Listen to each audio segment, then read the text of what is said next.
Vatican.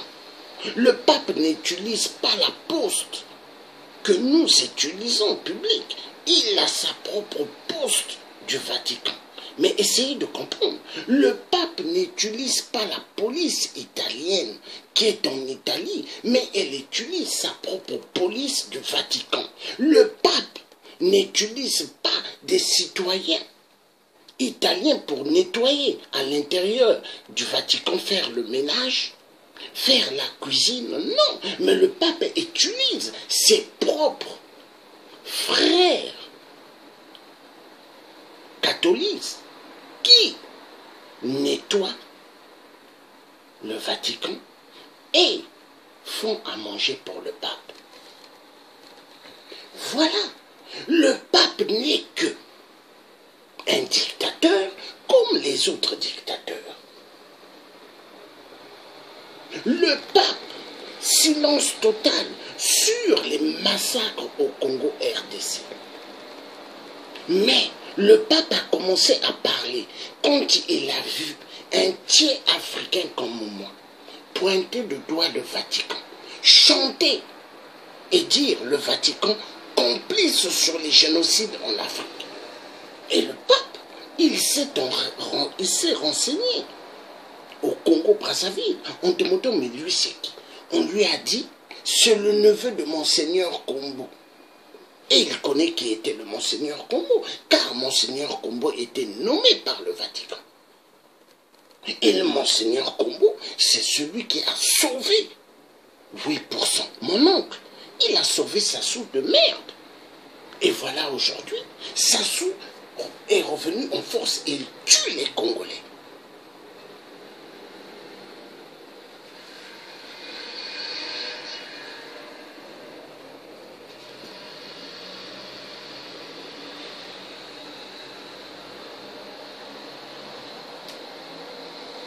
Il y a des amis au Congo-Brazzaville qui m'ont raconté la guerre de 97.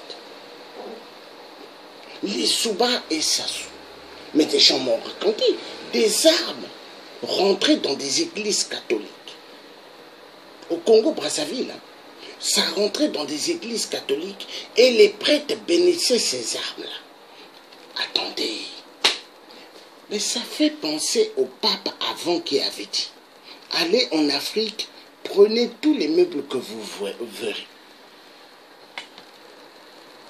Est-ce que on peut me montrer dans quel passage biblique Dieu dit « Allez en Afrique, prenez tout ce que vous trouverez dans vos routes, qu'on me montre. » Il n'y a pas.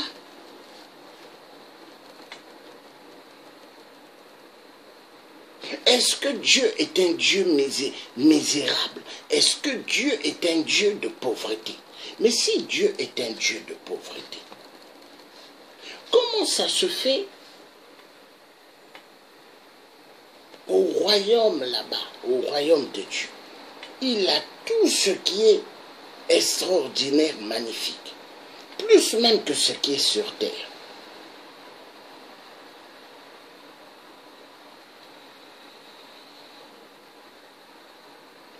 Dieu n'est pas un Dieu qui accepte la pauvreté. Dieu n'est pas un Dieu qui a créé l'homme pour qu'il souffre. Non. Toute pauvreté vient de la méchanceté des barbares.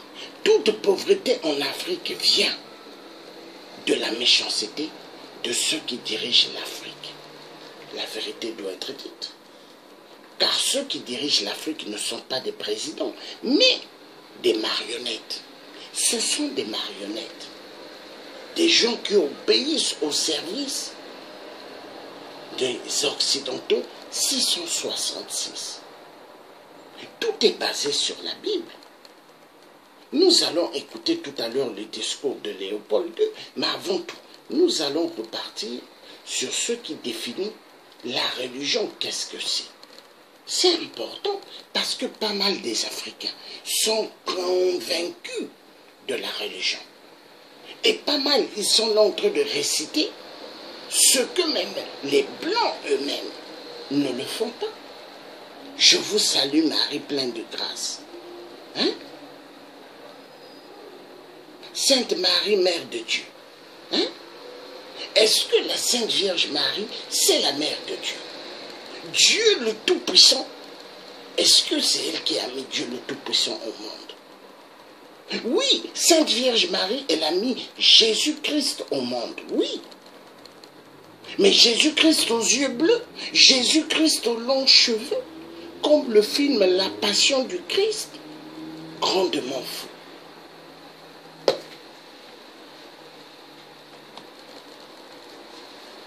L'homme blanc, un barbare. L'homme blanc, un grand menteur. Il a toujours falsifié l'histoire.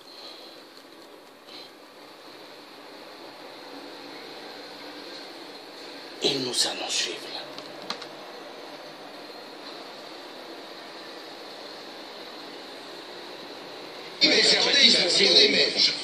Mais je ne parle pas simplement, Monsieur Sarkozy, je ne parle pas simplement de cette question-là, je parle d'un certain nombre de questions qui aujourd'hui taraudent les communautés musulmanes du monde et sur lesquelles nous devons avoir un débat de fond. Donc encore une fois, je suis, moi, de ces positions extrêmement claires. Maintenant, quand je fais une préface d'un livre, vous devez lire l'ensemble de la préface, parce que ce que je mets en évidence, c'est que tout à coup, une femme prenne la parole et puis dégage une réflexion. Je ne suis pas d'accord avec tout ce qui est dit dans les livres que je préface, et si vous aviez lu l'ensemble de la préface, vous auriez vu que je suis dans des attitudes critiques par rapport aux gens que je préface. Mais je relève une chose, c'est qu'une femme, une Marocaine, prend des positions, prend la parole, et c'est une bonne chose. On n'est pas toujours d'accord, on fait évoluer les choses. Je suis plus ici, Monsieur Sarkozy, dans une posture de pédagogue qui discute avec sa communauté, mais je ne veux pas avoir simplement ce rôle d'être gentil devant la France, et puis finalement d'être déconnecté d'une communauté qui doit être en débat. J'aimerais juste vous dire une chose. Le problème, c'est que nous sommes en 2003. Et en 2003, nous sommes un certain nombre qui ne pouvons pas accepter que les femmes musulmanes, parce qu'elles seraient musulmanes, soient frappées. C'est quand même un discours moyenâgeux. C'est un discours qu'on ne peut pas accepter. On peut être pédagogique sur tel ou tel point, qui sont pour le coup de détail, pas sur des châtiments corporels physiques sur les femmes quand même. Vous avez parfaitement raison. Monsieur Sarkozy, vous avez parfaitement raison, mais tenez-vous à ce que je dis s'il s'agit d'avoir un débat avec moi. Ma position, elle est extrêmement claire. La violence conjugale et la violence à l'endroit d'une femme est inacceptable islamiquement. C'est ce que... Monsieur Sarkozy a fait, si je puis dire, honte à Ramadan en disant, mais regardez, c'est honteux. Et que Ramadan, qui ne pouvait rien faire, qui ne pouvait rien dire, puisque c'est écrit dans les textes, il a dit, il faudrait un moratoire. Il avait raison de le dire, c'est qu'on ne peut pas enlever les textes. Donc il a dit, au moins, mettons un délai pour suspendre, un délai suspensif. Et tout le monde a ri. Je suis catholique d'origine. Tous les catholiques ont actuellement pris la Vierge Marie. La Vierge Marie, c'est Isis. Mais ça, ils ne le savent pas. Donc c'est dans cette période d'Apocalypse, tout ça va ressortir. Puisque si eux ont des papiers pour essayer de justifier ce culte, la pierre parle, la pierre est gravée, la pierre raconte que l'ensemble de nos temples les plus anciens, ce sont en réalité des temples d'Isis qui ont été reconditionnés. Et on a créé toute une histoire entre la Vierge Marie et Isis et son fils Horus. Mais tout ça est un très grand montage qui va finir lui aussi par, entre les scandales qu'il peut y avoir au Vatican, va finir d'anéantir cette religion. Discrimination encore plus loin, puisque vous avez des prêtres que vous faites venir, et naturellement, c'est bien, parce que ça permet de montrer que l'Église est universelle, mais elle n'est pas si universelle que ça, parce qu'aujourd'hui, qu'est-ce que vous constatez? Il y a des évêques et des cardinaux européens, voire, disons, blancs, en Afrique, mais vous n'avez pas le droit d'avoir des évêques et des cardinaux noirs au Canada ou en France ou en Italie. C'est quand même pas normal, c'est une discrimination qui était chantée au Congo dans les années 50, où on apprenait aux enfants, donc des religieuses qui apprenaient aux enfants au Congo, nous sommes les enfants de Cham, nous avons été maudits, malheur à toi Cham, à cause de toi nous vivons donc encore aujourd'hui donc ce genre de drame. Donc on enseignait ça aux enfants et on leur faisait apprendre ça, y compris dans leur langue au Congo, de façon à ce que ça reste constamment dans les têtes, et ça durait jusque dans les années 60. Alors quand on l'histoire du Vatican, je suis remonté jusqu'à la malédiction de Cham, parce que tout part l'histoire de la malédiction de Cham. Voilà, on alors, a beaucoup parlé déjà dans ce mais parce que le problème, c'est que nous avons un évêque à Québec qui veut qu'on relise la Bible. Imaginez-vous qu'on lise ce passage, racontez-nous ce passage que nous lirions ce soir avant, tout le monde en parle. La malédiction de Cham, c'est tout simple, c'est-à-dire que c'est l'histoire de Noé après le déluge, qui se retrouve dans une vigne, il a trop bu, et il rentre dans sa maison, et là il se met tout nu, et l'un de ses fils, Cham, le voit tout nu. Et à partir de là, donc, dans la Bible, c'est ce qui est dit, donc à Genèse 10, Cham est maudit, et Cham est considéré comme étant l'ancêtre des Noirs, donc il est maudit être à tout jamais esclave et avoir ses enfants devenir à tout jamais esclaves. Mais ce qu'on ne dit pas, c'est que, ça c'est ce qui est écrit dans la Bible, mais les premiers exégèses, que ce soit les Juifs, les chrétiens et les Arabes, ont expliqué que Cham avait non pas vu seulement son père nu, mais qu'il avait d'une part soit châtré, soit abusé sexuellement de lui, soit humilié en abusant sexuellement de sa mère. Et c'est à partir de là, dans les textes rabbiniques notamment, où on dit que Cham est maudit à tout jamais à avoir des cheveux, sa descendance est maudite à tout jamais à avoir des cheveux crépus, à avoir un sexe surdimensionné, et à avoir justement donc un nez épaté, des grosses lèvres. Et c'est de là que part toute la malédiction qui frappe les Noirs. C'est d'ailleurs à ça que j'ai emprunté le titre « Et si Dieu n'aimait pas les Noirs ». Et c'est cette malédiction que l'Église a appuyée pendant des siècles et qui a contribué donc à l'esclavage, à l'esclavage notamment, mais aussi à avoir un regard sur les Noirs qui était considéré non pas à l'image de Dieu, mais du diable. Et si vous regardez bien ce qui s'est passé, ce n'est qu'en 62-65, au moment du Concile Vatican II, qu'on a enlevé cette malédiction de Cham, même pas officiellement, mais officieusement, on a décidé que finalement ça n'existait plus, et donc ça a perduré jusqu'en 1965 tout de même. Un colloque au Maroc, et un assistant donc, au colloque qui a pris la parole pour dire, écoutez, je ne comprends pas qu'on puisse en effet associer, donc comparer l'esclavage en terre d'islam avec les autres formes d'esclavage, puisque chez nous, donc les esclaves ont été toujours bien traités. Et tu confirmes aussi, alors ça c'est un fait qui est souvent évoqué, le fait qu'il n'y ait jamais eu d'esclavage en Égypte.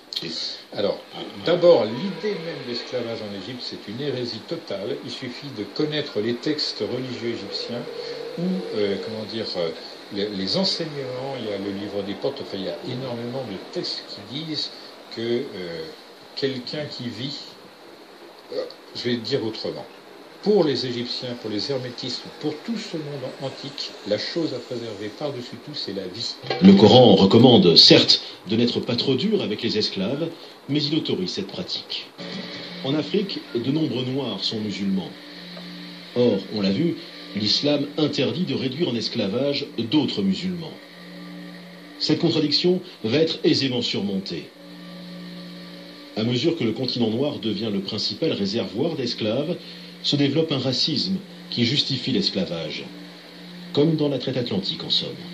Il faut dire que bien avant que les chercheurs européens de l'anthropologie physique n'élaborent au XIXe siècle les théories raciales et fantaisistes que l'on sait, dans le monde arabe, on avait déjà figé dans le temps et de manière presque irréversible l'infériorité de l'homme nègre, et cela par des érudits qui étaient respectés et très écoutés comme Ibn Khaldoun.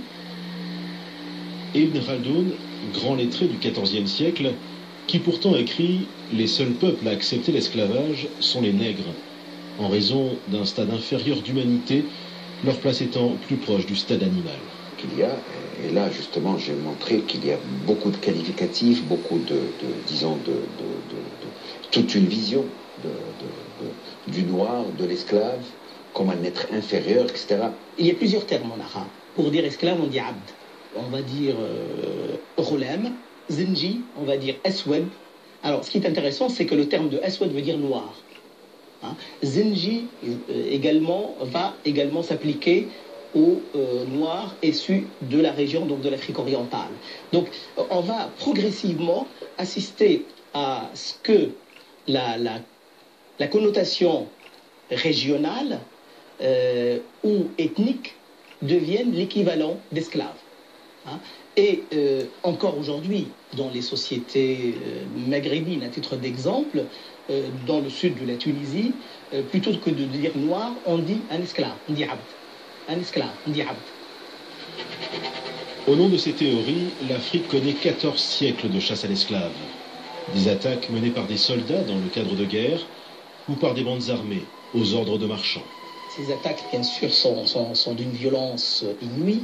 C'est le feu qui est mis dans les cases. C'est des attaques frontales, bien sûr, contre des populations démunies de défense.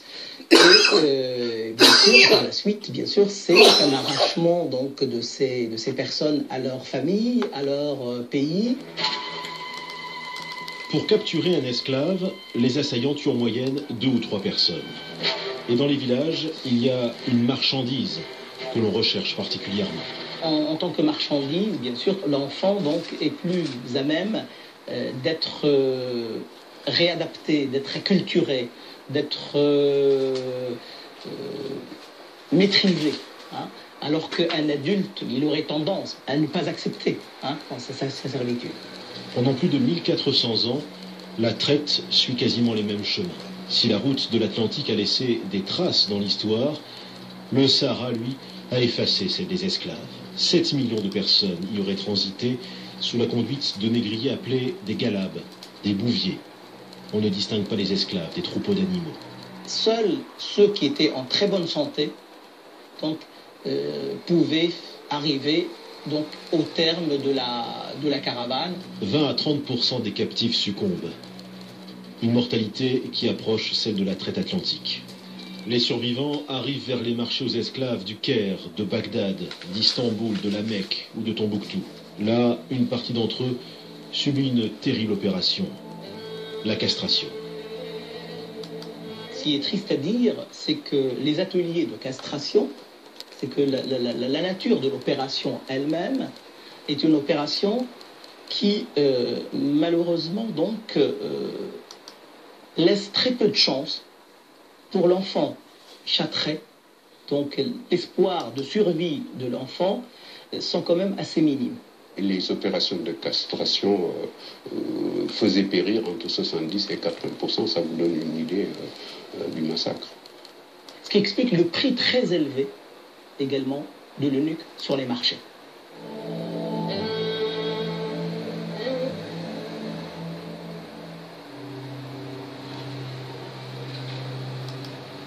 Malgré sa cruauté, la traite orientale a duré jusqu'au début du XXe siècle.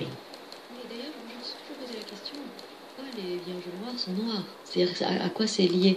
Et du coup, en lisant votre livre, je me suis dit, il y a peut-être ce lien avec l'Égypte, puisque la peau, évidemment, des Égyptiens est de couleur plus mate, en fait.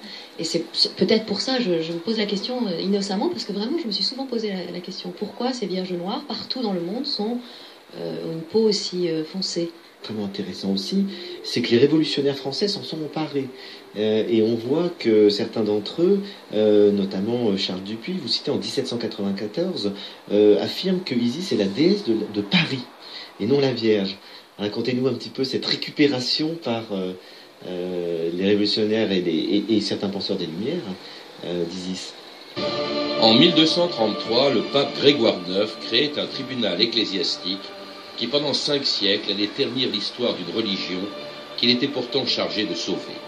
Jusqu'au XVIIIe siècle, en France, en Espagne ou en Italie, utilisant la délation et la torture, l'Inquisition allait envoyer au bûcher ou condamner à des peines infamantes des milliers de cathares, de juifs, de musulmans, de luthériens ou d'hommes et de femmes accusés de sorcellerie.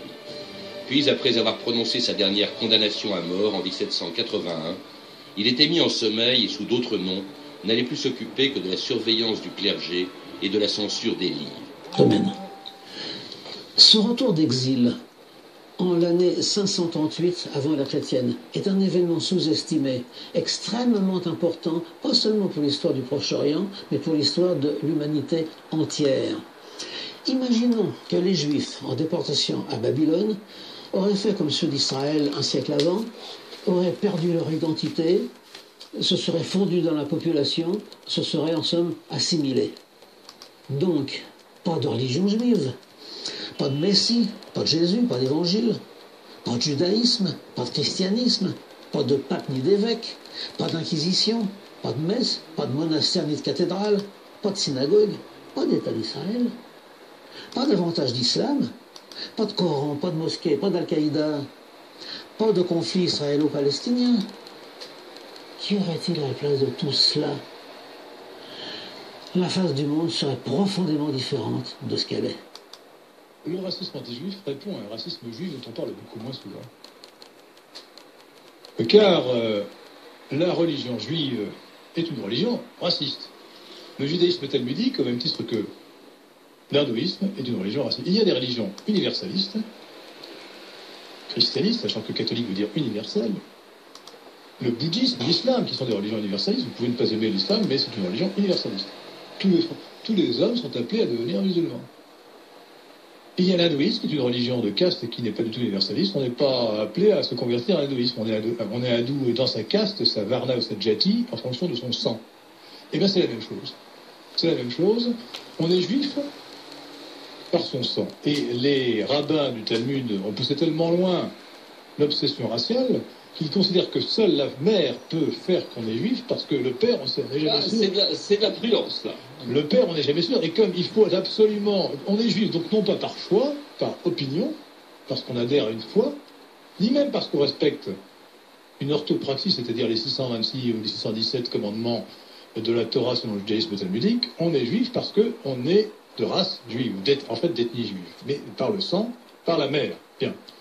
Alors, il faut quand même que vous sachiez, chers amis auditeurs de Radio Courtoisie, qu'il y a toute une série de citations absolument extravagantes qui ont été faites. Alors, la plus extravagante, mais qui n'est qu'après tout que la traduction du Talmud, c'est celle qu'a faite le rabbin Joël Kahn en 1989. J'ai cette citation, je suppose qu'il y en a beaucoup d'autres. Il a dit, écoutez bien, l'écart qui sépare le peuple juif de l'ensemble de l'espèce humaine n'est pas moindre que l'écart entre l'humain et l'animal. C'est-à-dire que l'écart entre un juif et un non-juif est d'une nature supérieure à celle qu'il y a entre un non-juif et un animal.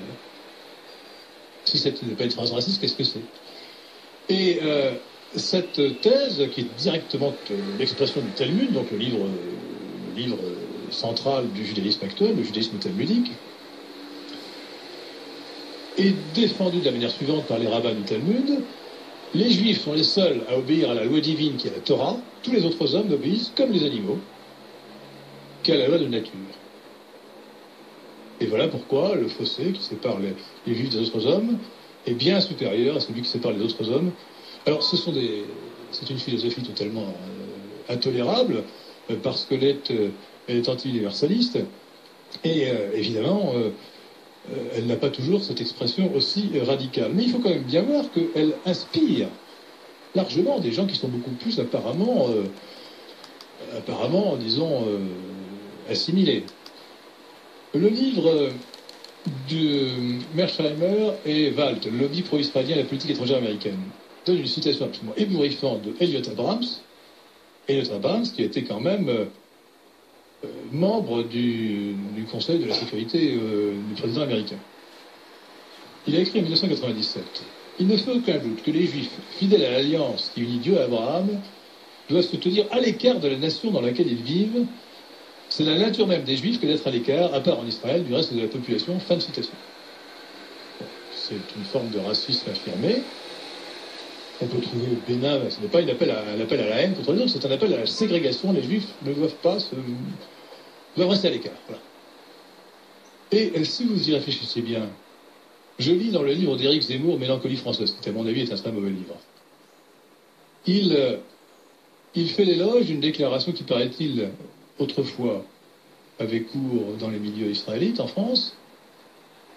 Je cite Éric Zemmour, « Juifs à la maison, Français dans la rue, résumèrent admirablement les Israélites qui se voulurent longtemps les meilleurs élèves de l'assimilation à la française. » Mais je suis désolé, c'est pas ça l'assimilation. Quand on est français, on n'est pas français dans la rue, et autre chose à la maison. On est français à la rue et dans la maison. Et il faut savoir que l'expression intégration qui a fait Flores, et qui est faite pour tromper, qui est faite pour oublier qu'il y a l'assimilation, qui est une nécessité de la nation de la République, a été inventée par un certain nombre de penseurs juifs qui repoussaient l'assimilation justement pour qu'on respecte ce précepte du Talmud, dresse une haie autour de la Torah. Alors voilà, donc je pense qu'il faut s'interroger sur le risque de communautarisme.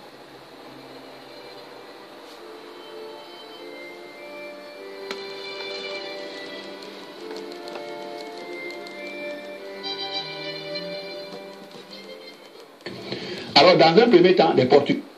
Voilà. nous avons bien écouté. La religion importée, mensonge sur mensonge. Et c'est comme en Afrique, par exemple, nous avons cette organisation soi-disant de paix, l'ONU, les casques bleus,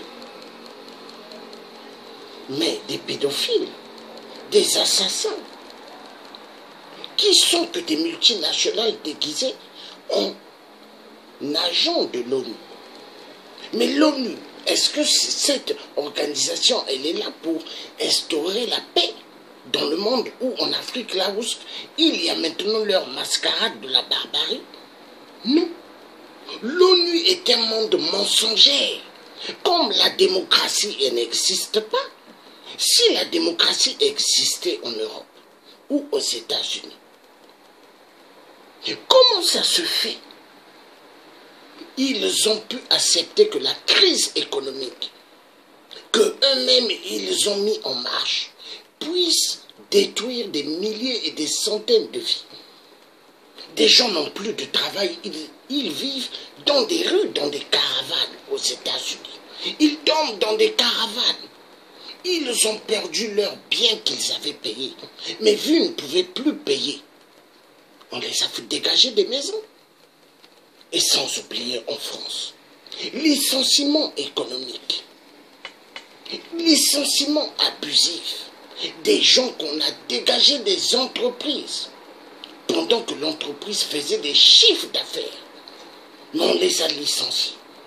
Parce que, au fait, nous vivons dans un monde, aujourd'hui, là où les multinationales, ils se disent qu'ils sont les plus forts. Mais voilà pourquoi les peuples des nations doivent maintenant comprendre assez qu'on nous montre. Parce que les religions et le système capitalisme, les religions et le système du nouvel ordre mondial fonctionnent ensemble.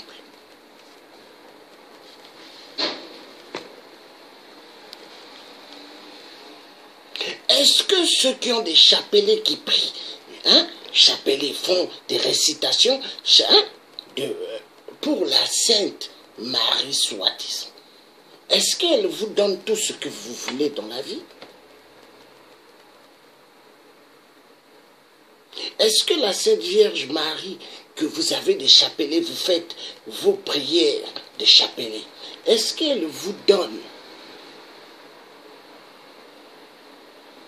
l'argent pour payer vos factures d'électricité et du gaz? Est-ce qu'elle vous donne de l'argent pour payer votre alimentation? Voilà. Mensonge sur mensonge. L'Afrique, si elle va mal, parce que pas mal ont cru à ces religions importées. Ces religions importées à l'époque de nos ancêtres. Car les rois, nos rois à l'époque, quand l'homme blanc a mis ses pattes, pas ses pieds en Afrique, mais ses pattes de dinde, nos rois ne lisaient pas leur Bible ou faisaient leurs prières. Non. Mais les missionnaires se sont attaqués aux plus faibles. Donc les populations. Exactement comme aujourd'hui en Afrique. Les populations sont bien manipulées par cette religion. Les faux pasteurs qui ont des diètes privées, qui ont des 4x4, mais payés avec l'argent des pauvres. Alors, qu'on me montre dans quel passage de la Bible Dieu dit que les faux pasteurs doivent utiliser les populations pour devenir riches et avoir des jets privés et des 4x4. Qu'on me montre le passage. Qu'on me fasse voir dans le passage de la Bible, là où ce que Dieu dit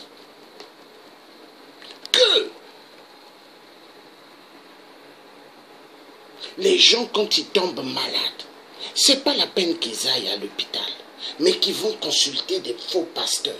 Parce que pas mal de faux pasteurs ont envoyé pas mal de gens à la mort. Pas mal de gens sont décédés, des enfants, des femmes. Hein?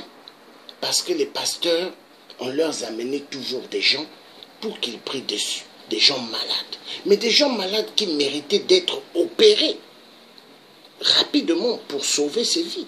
Mais ces vies sont parties à cause des pasteurs.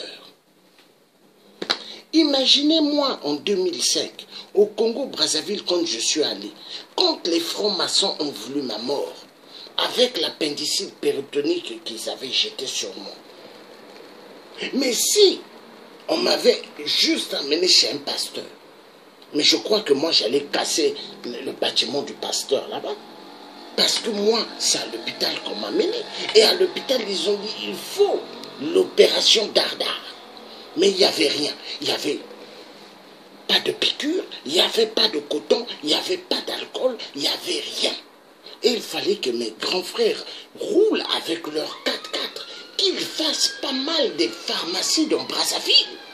Et ils ont fait plus de 9 à 10 pharmacies pour trouver tout ce qu'il fallait pour m'opérer. Et quand ils arrivent à l'hôpital, ils vont dire à l'hôpital militaire, au docteur Rizé, « Oh, mais ça nous a coûté vachement cher. Nous avons dépensé plus de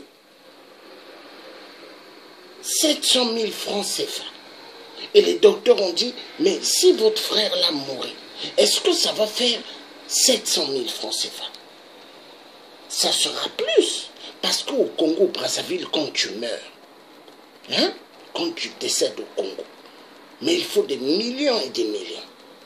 Imaginez.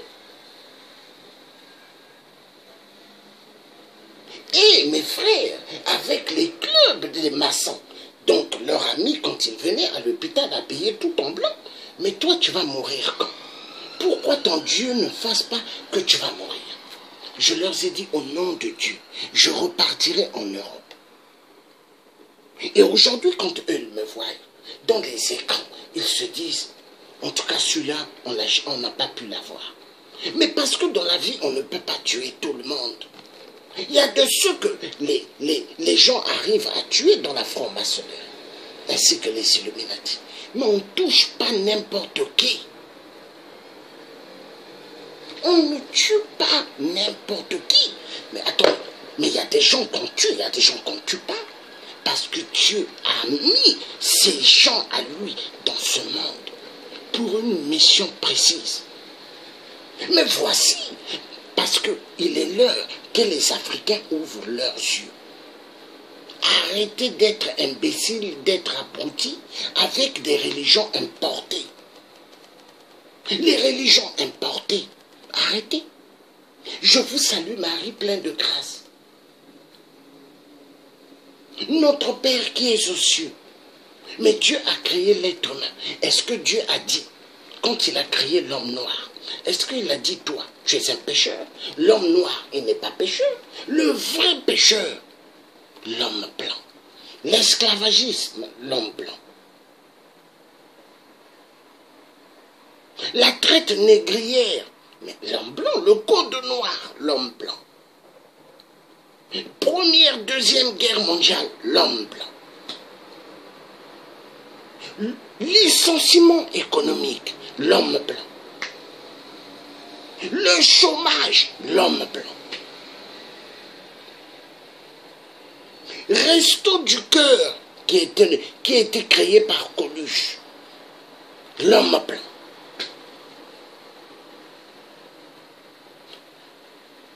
L'armée du salut qui est là pour s'occuper des pauvres. Mais toute cette pauvreté, elle est due à quoi? L'homme blanc. Est-ce que l'homme blanc a du diamant? Est-ce que l'homme blanc a un secteur rempli de diamants sous terre et l'or? Est-ce qu'ils ont du fer? Est-ce qu'ils ont du cobalt, du coltan, du tantal, toutes sortes de minéraux que nous avons en Afrique? Non. D'où ils vont les chercher en Afrique? L'Afrique est le berceau de l'humanité. Mon Afrique n'est pas une Afrique pauvre. Mais comment ça se fait qu'au XXIe siècle, les Africains souffrent? Au XXIe siècle, la jeunesse africaine fuit l'Afrique. Mais il y a un problème. Comment ça se fait en Afrique? Ces dictateurs sont là. 50 ans, 32 ans, 36 ans, 37 ans, 38 ans de pouvoir. Comment ça se fait? Génération par génération, on vu les mêmes. Comment ça se fait? Et on nous parle de démocratie en Europe, on nous parle de liberté, égalité, fraternité. Est-ce que vraiment c'est vrai? L'homme blanc est un vrai menteur. Et le menteur, quand il est vrai menteur, il faut le démasquer. L'homme blanc ne va pas continuer à exterminer l'homme noir. L'homme blanc ne va pas continuer à abuser de la femme noire. Car ils aiment bien prendre la femme pour un élément sexuel. Ils adorent. Parce que pour eux, la femme n'est pas un être humain. Mais une chose de jouissance. L'homme blanc. Mais l'homme blanc est un sadique. L'homme blanc politique est le plus grand criminel des criminels. L'homme blanc politique est le plus salopard des salopards. L'homme blanc. Mais c'est eux qui sont à l'origine de tout ce que nous connaissons en Afrique. C'est eux qui sont à l'origine de la misère aux Antilles. Martinique, Guadeloupe, la Guyane, toute la misère qu'il y a là-bas. Mais c'est l'homme blanc. Tout ce que les Guyanais, les Martiniquais, font comme plantation en Martinique, Guadeloupe, les bananes dessert, les bananes plantains, les oranges, tout ce qu'ils ont comme fruits, devrait profiter à la population. Mais est-ce que ça en profite à la population Martinique, Guadeloupe, Guyane et autres? Non! Tout descend chez les Blancs, parce que les Blancs sont les maîtres. Mais voilà pourquoi nous verrons tout à l'heure où que des Antillais eux-mêmes disent que nous sommes des esclaves modernes. Nous verrons tout à l'heure. Les Antillais aux Antilles, ils le disent. Mais pourquoi? Parce que les Antillais ont compris qui est l'homme blanc. Regardez quand il y a des élections en France. Tous les quincagnards, menteurs, voleurs, ils vont aux Antillais.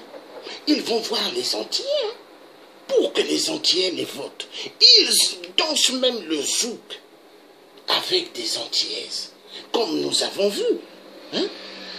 Le président Macron dansait avec une Antillaise. Là, les Noirs sont bien pour danser. Pour danser pour la flatterie, pour les voter. Mais voter des gens qui vont faire à ce que des jeunes filles dès l'âge de 13 ans, vu c'est l'âge soi-disant pour eux, oui, vu elles saignent. Donc, elle peut maintenant avoir des rapports. Et elle peut se mettre avec un adulte. Est-ce que c'est normal? Un enfant est un enfant. Il faut laisser l'enfant tranquille. Mais voilà pourquoi la pédophilie, elle est en train de rentrer tout doucement dans le monde que nous vivons. Le monde barbare, le monde mensongère. Quel est ce monde où est-ce qu'on veut utiliser nos enfants? 13 ans, parce qu'elle commence à saigner. Et eux, ils se disent, elle peut déjà se mettre avec un homme et un adulte. Mais quel est ce monde-là? Le monde qu'on veut nous amener. Est-ce que c'est un monde juste? Non. Il faut que nous sortons vite de l'imbécilité de l'homme blanc. Toutes les religions importées, nous devons dire merde. Le jour que nous dirons merde, les Noirs auront les yeux grandement ouverts et chacun pourra comprendre dans combien des siècles l'homme blanc a abruti l'homme noir et nous a à envoyer plus à la mort. Parce que l'homme blanc est dangereux, très dangereux. Comme l'homme blanc, il n'y a pas d'eux.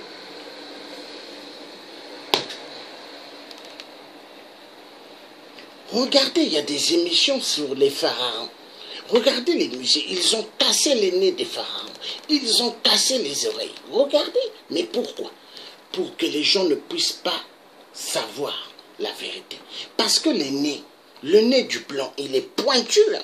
Le nez du noir, il est bien épais. Donc il faut casser les nez, il faut casser les oreilles. Là, on ne saura rien. Ils ont fait ça avec les momies des pharaons. L'homme blanc est dangereux.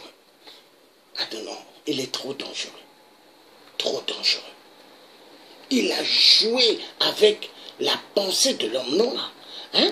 Mais vous vous demandez, mais deux fois, vous vous dites, mais l'homme blanc est fait comment? Hein? Non. Prendre une espèce d'animal et faire passer l'être humain noir pour un gorille, un singe. L'homme blanc est sadique. Nous allons voir, continuer à voir, là où ce qui parle de la religion, et tout à l'heure, nous allons voir autre chose. Ils vont installer un système terrible. Ils vont vider leur prison des plus grands criminels. On les appelle les lanzados. Ces lanzados, on les appelait au Portugal la semence de l'enfer. C'est-à-dire que c'est des gens que personne ne pouvait voir et vivre par la suite. Des tueurs en série, bon, ainsi de suite. Et ça vous rappellera que les convicts, les blancs qui ont fait l'Amérique étaient eux-mêmes des prisonniers. C'était les gars qui sortaient des geôles. Donc cette expérience, il avait déjà pratiqué en Afrique. Donc on va prendre les lanzados, on va les envoyer en Afrique.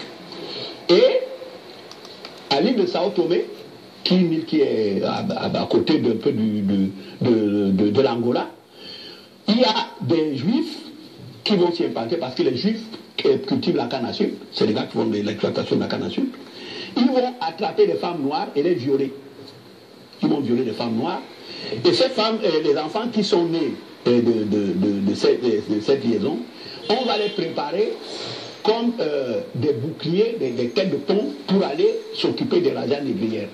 Donc on les appelait des métis rabatteurs.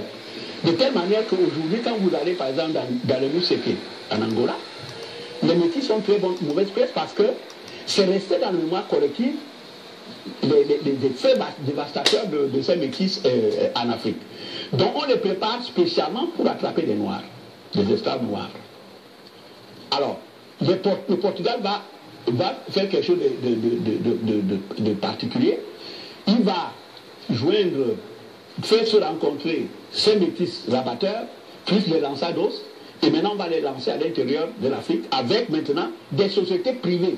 C'est-à-dire qu'on va privatiser les rajas négrières. Ce sont ces sociétés maintenant qui vont envoyer des lanzados. Ces lanzados vont maintenant aller entrer à l'intérieur des terres de l'Afrique et aller attraper des esclaves, des hommes pour les envoyer en Europe. Et alors,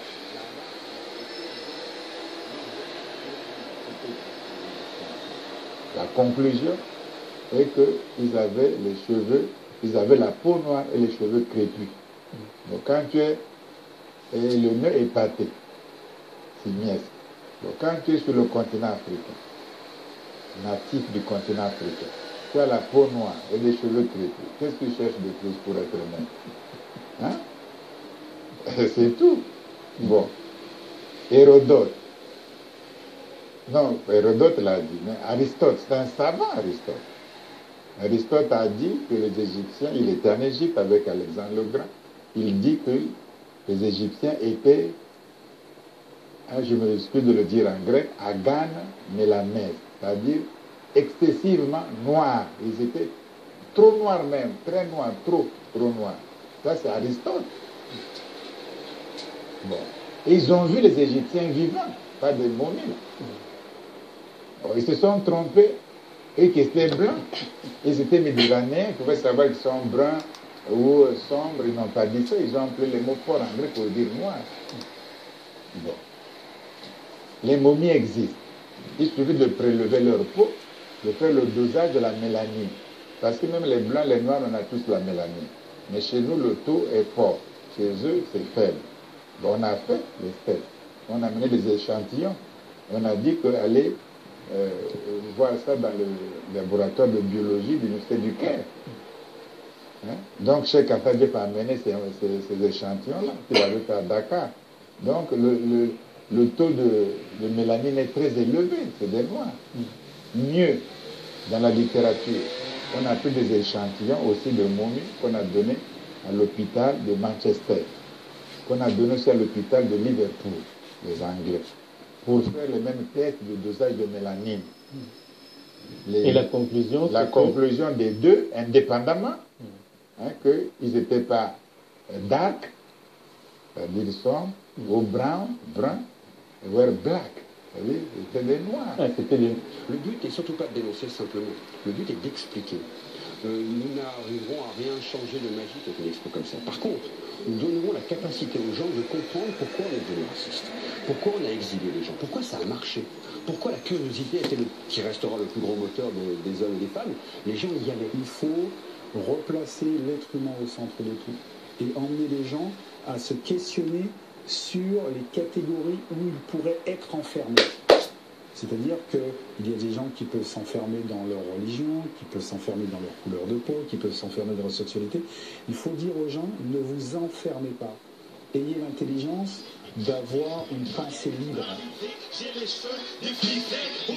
Juif, il y a deux sens au mot juif. Parmi les fils de Jacob, il y en a un qui a émergé avec beaucoup plus de puissance, beaucoup plus de prévalence, qui était la tribu de Juda. Et je vous montrerai aussi que les enfants de Juda, la mère des enfants de Juda était une cananéenne, descendante de Canaan, que je vais aborder dans cette leçon aujourd'hui rapidement. Et donc, étaient des Noirs. Alors, descendants de la tribu de Juda, on les appelle aussi des Juifs, mais aussi les pratiquants, et ça je l'ai présenté dans la plupart des leçons de l'école du sabbat, les pratiquants de la religion des Hébreux, de la religion de tous les Hébreux, qui était le judaïsme, et on les appelle aussi des Juifs. Donc il y a deux sens, deux significations pour le concept de Juifs, ceux qui sont ethniquement de la tribu de Juda, mais aussi ceux qui pratiquaient la religion hébraïque, qui était le judaïsme, on avait des Juifs aussi. Même sur les athées et les hérétiques, je vois devant moi des zanadiq, des athées et des hérétiques, avaient été amenés à Ali et ils les avaient brûlés. Et Ibn Abbas dit, si j'avais été à sa place, je ne les aurais pas brûlés parce que l'apôtre d'Allah l'a interdit en disant ne punissez personne avec la punition d'Allah, c'est-à-dire le feu. Le feu, c'est pour l'enfer. Je les aurais tués selon l'ordre de l'apôtre d'Allah. Et vous savez comment? C'est-à-dire soit en les crucifiant, soit en faisant l'amputation croisée. Madame Delcambre, j'ai compris, on n'est pas à cette heure.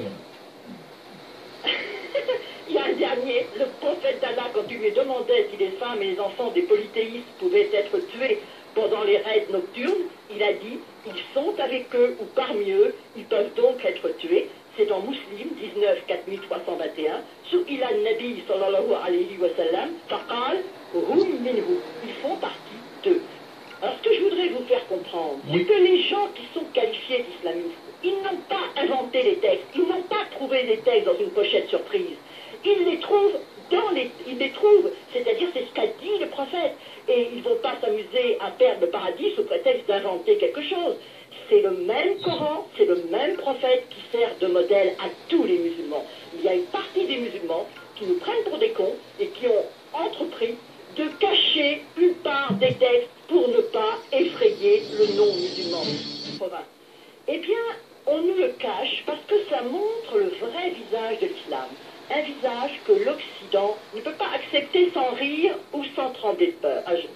Également, vous avez, il est écrit le vol, sourate 5, versets 42 ou 38. Au voleur et à la voleuse, tranchez-leur les mains.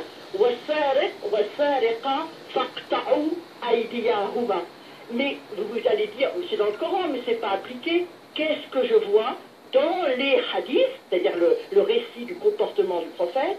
Le messager de Dieu a dit que la malédiction d'Allah soit sur le voleur qui a volé un œuf et que sa main soit coupée.